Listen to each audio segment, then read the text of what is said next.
Todo joven que se precie de tal es ignorante, pero arrogante.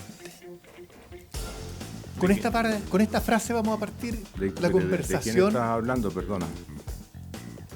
Bueno, de una frase tuya, no de ti. Ah, no es una frase mía, no le quites el bulto a lo que dices.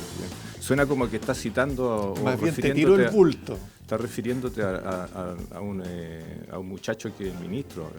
Eso está así. Bueno, hay muchos muchachos hoy en día.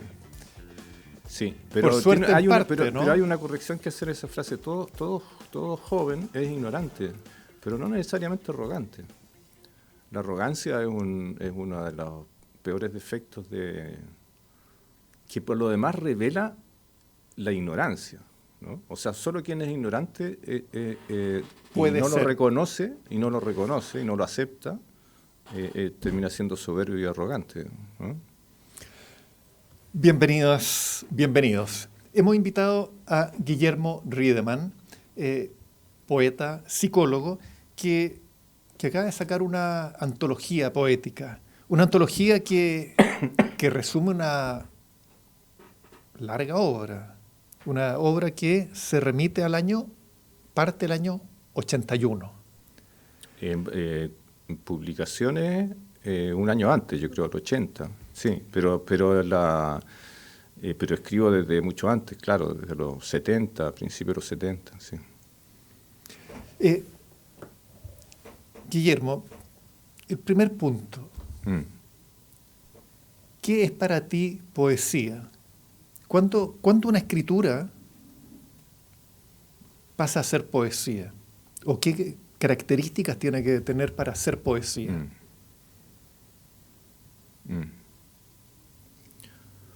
Yo creo que es súper interesante tu pregunta porque detrás, en algún lugar detrás de esa pregunta, está la respuesta que no es visible, pero está, ¿no? Porque cuando uno se hace esa pregunta, cuando te haces esa pregunta, ¿no? ¿Qué es lo que es un poema o qué es lo que es poesía? Ahí se revela un cierto espacio invisible, ¿no? Un cierto espacio que puede conmover, que puede estremecer, que puede encender luces o apagar luces, y cuyo soporte es la palabra, ¿no? Ahora, para no divagar yo y para no pretender saber yo la respuesta, me remito a cosas que yo aprendí hace mucho tiempo y que releo. Yo creo que la poesía es, aparte de lo que decía nuestro Jorge Telier, ¿no? Es un respirar en paz para que los demás respiren. La poesía es revelación de algo e iluminación, ¿no? Es como puede ser una pequeña luz que se enciende en un cuarto oscuro, ¿no? En una pieza oscura, como la pieza oscura de Lin, ¿no? Donde lo que se enciende ahí es el deseo, ¿no? O puede ser la revelación de que lo único verdadero, también como decía Jorge Telier, es que respiramos y dejamos de respirar, ¿no? Entonces nos revela la condición del sujeto de la vida a través de unas pocas palabras. Bueno, es una conversación que tiene siglos o milenios y seguirá teniendo siglos y milenios. ¿Qué es lo que es la poesía, ¿no? Y que probablemente cada vez es más complejo porque antes la poesía estaba bastante normada, si se quiere, ¿no? Tenía reglas. Y hoy en día da la impresión de que es bastante más libre. Claro, tú te refieres a ciertas épocas de, no sé, poesía clásica, ¿sí? O estoy pensando, lo que se me viene a la cabeza rápidamente, que no sé, el soneto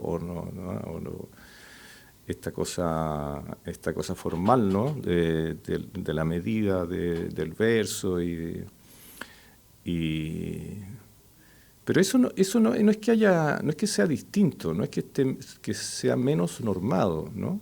Sino que porque ¿cuáles son los componentes principales del poema, ¿no? Es muy parecido a la música, ¿no? Es como el ritmo, la melodía y la armonía, ¿no? Eso puede haber ido variando o mutando o experimentándose a través de las épocas y sonar a menos ataduras o menos reglas, pero el texto poético, por definición, por exigencia, por necesidad de respiración, ¿no? Es ritmo y es armonía y es melodía, ¿no? Guillermo, cuando uno lee tu poesía y en especial cuando uno lee esta antología, porque finalmente es como una especie de resumen y un recorrido histórico, ¿no? Es decir, hay como ciertos temas a los que tú retornas, por así decirlo. Que yo creo que tiene que ver con el sur, la melancolía, la infancia y muchos dolores. Muchos dolores marcados por pérdidas, por amigos desaparecidos, torturados. Sí, claro, así es. Bueno, la antología es una propuesta de la editorial Bogavantes, una propuesta que me hizo la editorial Bogavantes hace un año más o menos atrás. Y una editorial de Valparaíso, Temuco, ¿no? Luis Rifo, Luis, Marcela, Ricardo, Herrera, en una serie que ellos iniciaron, que se llama precisamente Serie de Antología, ¿no? Junto con la publicación de mi antología, publicaron una antología de los poetas Álvaro Ruiz y del poeta Nicolás Miquea, de los poetas Álvaro Ruiz y Nicolás Miquea. Editorial Bogavantes, quería decir eso, ¿no? Y bueno, sí, eso es lo que tú lees, lo que tú encontraste en los textos seleccionados. Hay otras cosas también, pero es muy interesante el modo en que lo dices, porque dices tú sur, melancolía, pérdida, ¿no? Sí. Podría decir sur, pérdida, melancolía también, sí, ¿no? En ese orden. Podríamos decir que el sur es un lugar que no necesariamente es el sur, ¿no? Y la melancolía, claro, tiene que ver con la pérdida. La pérdida es constitutiva, ¿no? de nosotros, de cualquier ser humano, ¿no? La pérdida, la vida es una pérdida constante, ¿no? En términos psíquicos, por no decir materiales, ¿no? Y de allí deviene lo que se puede definir como melancolía o nostalgia o tristeza o no sé.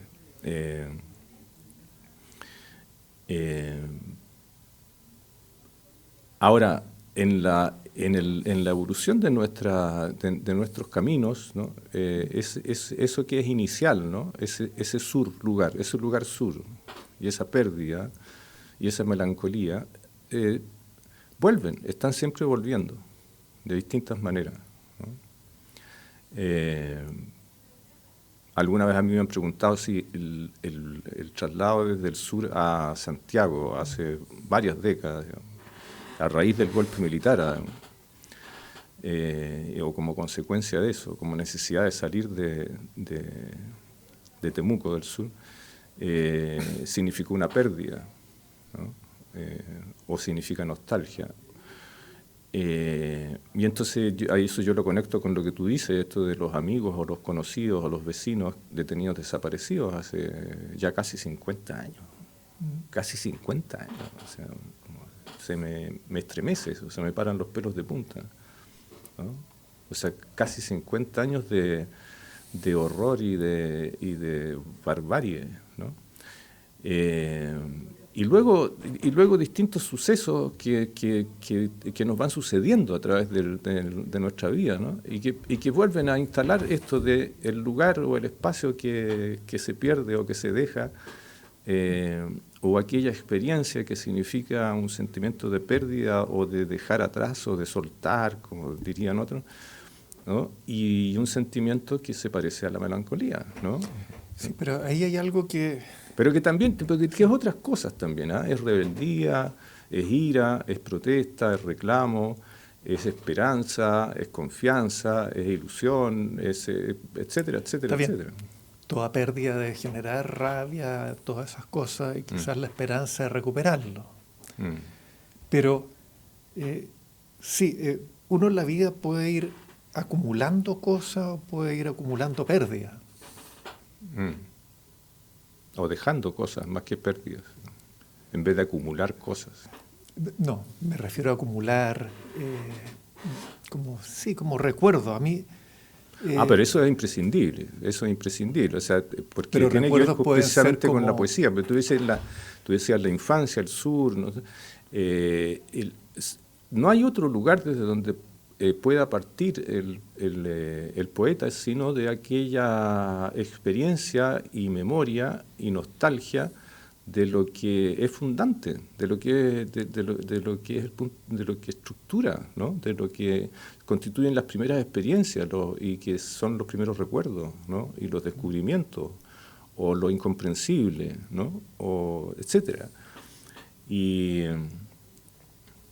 allí está lo originario de la posibilidad de la creación poética también. Yo creo que está lo originario de la posibilidad de creación en distintas disciplinas del arte, ¿no? Pero específicamente a través de la palabra, que es lo más constitutivo nuestro, ¿no? O sea, nosotros habitamos la palabra, vivimos en la palabra. No somos nada sin la palabra, ¿no? O sea, sin la palabra es como la historia esa que te conté alguna vez de la señorita dueña de unos perros que me pegó un combo en un brazo porque yo le tiraba patadas a sus perros que me querían morder, ¿no? Sin palabras aparece, ¿no? Eso es lo constitutivo del ser humano y es lo constitutivo del poema, de la poesía, ¿no? Yo quiero leer un poema, el poema 21. A estas alturas con anteojos. Sí. Ella estaba acostada, tendida de lado en la cama, sobre su brazo derecho. Él tenía la misma posición, por detrás de ella. Yo les dije, no puedo dormir, tengo miedo. O tal vez no dije nada, solo los miré. Y ellos me miraron y dijeron, anda a tu pieza y duérmete. O tal vez no dijeron nada, y yo me fui a mi pieza y me dormí con la cabeza bajo las sábanas.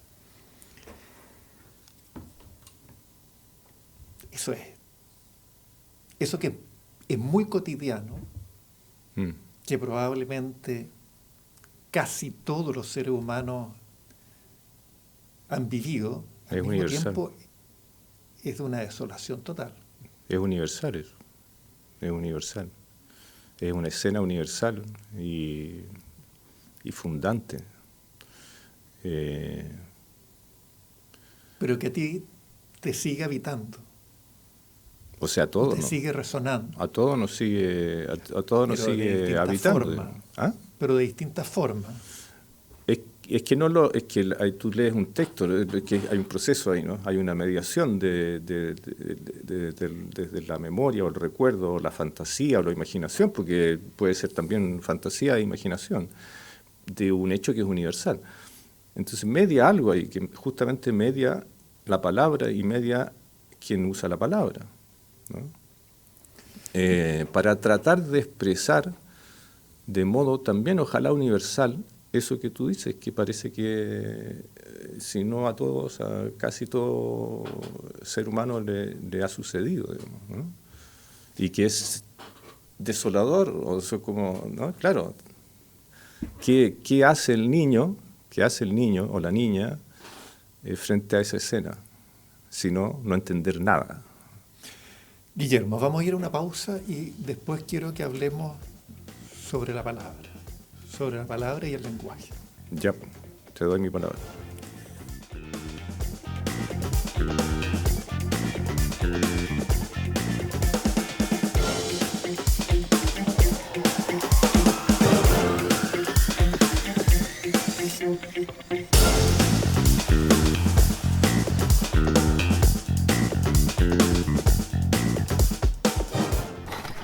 Bio Bio, la radio se escucha y se ve. En nuestra plataforma digital biobiotv.cl. En la televisión digital de Libre Recepción, Santiago 26.1. Valparaíso 46.2. Temuco y Osorno 29.2. En el cable, Mundo, canal 521. Zapping TV, canal 168. Y en Mi Play, canal 62.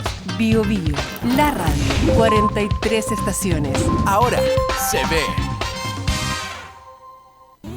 De lunes a viernes, pasadas las 10, continúa tu mañana con el Expreso Bio Bio. Lo que está pasando y los temas más relevantes los conocemos y escuchamos al instante. Acompáñate y viaja junto a nosotros. Expreso Bio Bio.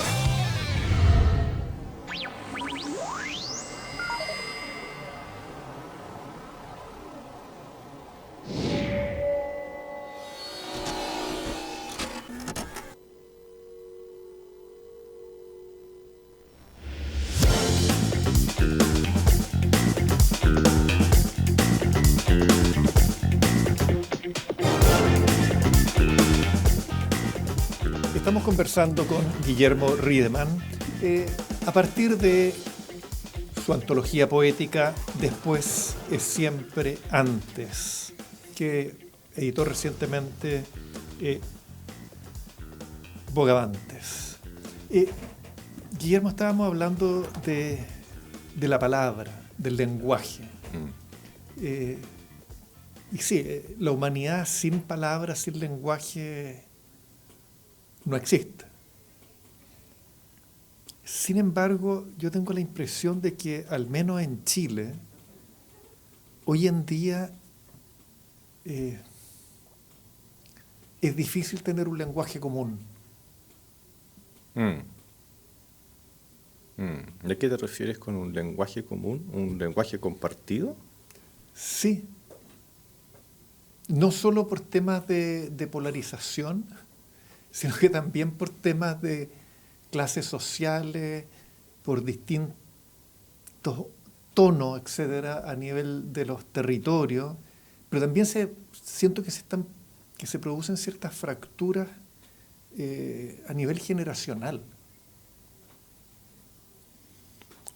Que hay palabras que probablemente nosotros, estoy hablando por cierta edad y cierta formación, que usamos que ya no, o que usábamos, porque ya no se usan. Y yo creo que hay una riqueza del castellano que desaprovechamos. O de cualquier lengua, de cualquier idioma. Es tremendamente interesante y muy, muy profundo eso que estás planteando tú. Es complejo decir algo así como de buenas a primeras. Lo primero que me gustaría despejar es que esto de que no habría un lenguaje común por cuestiones tú dijiste de condición económica o de raza, dijiste. No, de clase social. De clase, perdón. O temas de territorio también. Yo eso lo descartaría. Lo descartaría porque primero tendríamos que definir qué es lo que es el lenguaje, de qué estamos hablando cuando hablamos de lenguaje y qué es lo que sería el lenguaje común. Hay un lenguaje común, hay un fondo de lenguaje común que compartimos, ¿no? Hay un deterioro y una degradación de un lenguaje cotidiano que parece que dejamos de compartir. Y el problema no es que solo que dejemos de compartir, ¿no? Que usemos términos o vocablos o palabras o giros que en toda época se crean, ¿no? Se crean y cambian y mutan y desaparecen y aparecen otros, sino, como decía, hay algo en en la palabra cotidiana, que yo le doy vuelta a esto y hace tiempo, ¿no? Que yo veo como una colonización degradante y que deteriora y confunde lo que se dice, lo que decimos o lo que nos dice, porque la palabra siempre nos dice o nos va a decir, ¿no es cierto? Nos va a hablar por nosotros. Y se usan giros y palabras que no dicen lo que incluso quien las pronuncia quiere decir, ¿no? Y creo que eso no es casual, creo que tiene que ver con una época, tiene que ver con esta época que lleva ya décadas, ¿no? Y que es bastante universal, pero Chile, como sabemos, ha sido como el conejillo de Indias, o como el laboratorio, o como el lugar experimental, ¿no? De una revolución cultural, porque eso es lo que ocurrió en Chile en las últimas 5 décadas, una revolución cultural que se expresa a través de lo económico, lo político, la costumbre, el hábito, la comunidad, la convivencia, ¿no? Una revolución cultural que ha devenido en esta cosa que se definimos habitualmente y bien, yo coincido con eso, como esta época neoliberal, ¿no? Que está definida por el individualismo, el egoísmo, el hedonismo, y el que si quiero puedo, el que lo quiero rápido, el que lo que yo quiero es para mí, que etcétera, y que el de al lado me importa un carajo o la de al lado no me interesa, pero no lo reconocemos, por supuesto, ¿no? De que nos creemos súper inteligentes e informados y somos profundamente ignorantes, a propósito de lo que tú decías al principio, ¿no? O no importan más los perros que tu integridad. Bueno, sí, a propósito de lo que me sucedió a mí, claro, eso es bien patético, ¿no? Pero sobre todo esto, que es difícil de resumir en este espacio de conversación que tenemos, podemos repetirlo. Sí. Ahora que ya no tenemos miedo de mirar, de hablarnos sin mascarilla, digamos, pero esto que yo te digo de que usamos palabras o decimos algo, usamos expresiones para decir algo que no dice lo que de verdad queremos decir o nos está pasando, ¿no? O sea, yo digo, hay una cosa que es muy infantil también, de una infantilización en el uso del lenguaje y de la palabra en las últimas décadas, particularmente tal vez en la última, es muy notorio, muy notorio. Todo muy superficial, muy simplista, muy básico, sin reflexión, todo opinante, todo se opina, no importa si la opinión que doy no tiene ningún fundamento, ningún sustento y es pura fantasía o puro cuento, no, todo opina, todo yo digo lo que quiero, escúchame, tolérame, yo tengo derecho, yo creo que esto es fome. Uso la palabra fome, ¿no? Intencionadamente, porque es un ejemplo. No sé si es bueno, pero es un ejemplo de lo que estaba tratando de decir, ¿no? Todo esto que está pasando es fome. No es fome. Lo que está pasando no es fome. ¿Por qué digo que es fome? ¿No? ¿De dónde viene esto de que tengo como 3 o 4 palabras muletillas? ¿No? Esto me frustra, esto es fome. Esto, lo que es preocupante es que, a mí me ha pasado de escuchar una conversación durante 4 minutos y no entender de qué se está hablando. Claro. Bueno, basta ver la televisión. Estudiantes de la universidad, de la Pontificia Universidad Católica. Bueno, eso es peor, claro. Que no estamos hablando de después, letras de canciones que claro, no entiendo a veces a qué se están refiriendo. Sí. Pero lo que a mí me parece complicado no es solo las fracturas que pueda generar eso entre distintos grupos, ¿no? Porque son casi dialectos, casi un COA, son COAs locales. Pero ¿cómo podemos tener clara conciencia de lo que sentimos, de lo que pensamos, de lo que percibimos, si tenemos un lenguaje deteriorado. Si la palabra No solo está en términos claro. de lo que yo quiero comunicar, sino que además que la otra persona entienda lo que yo quiero decir. Claro. Esa riqueza Claro. que me permite el lenguaje, Claro. porque el lenguaje genera conciencia. Y al revés, digamos. Sí, claro.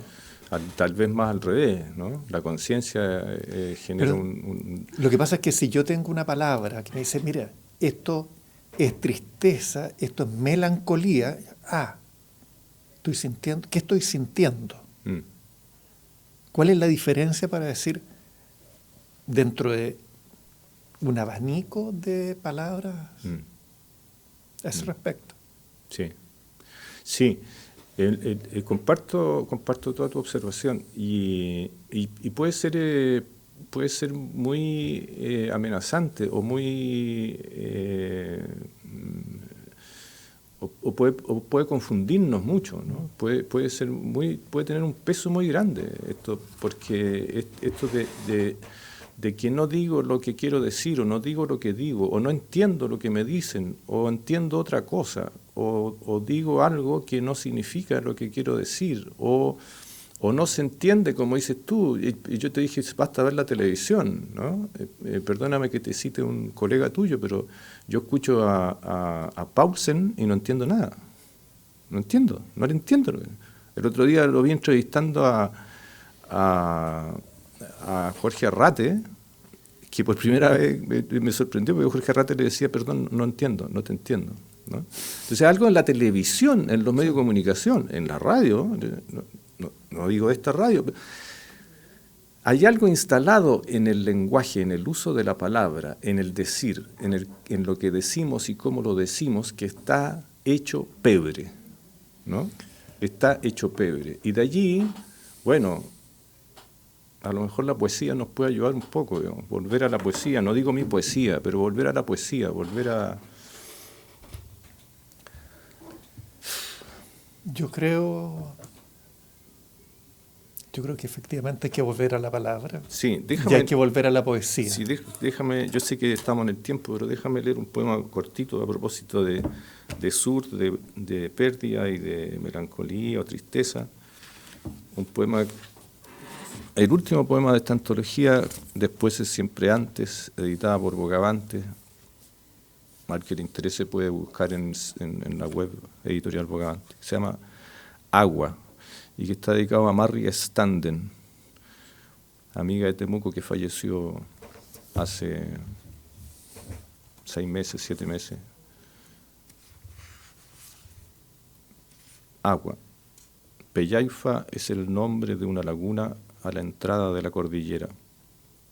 Una vez, hace muchos años, fue un glaciar entre las montañas. Su nombre significa escarcha. En la cumbre de los cerros hay nieve. En el centro del lago, árboles. La sábana del agua abre los brazos a la visitante amorosa. Quien llega allí vive para siempre. Muchas gracias, Guillermo. Gracias a ti.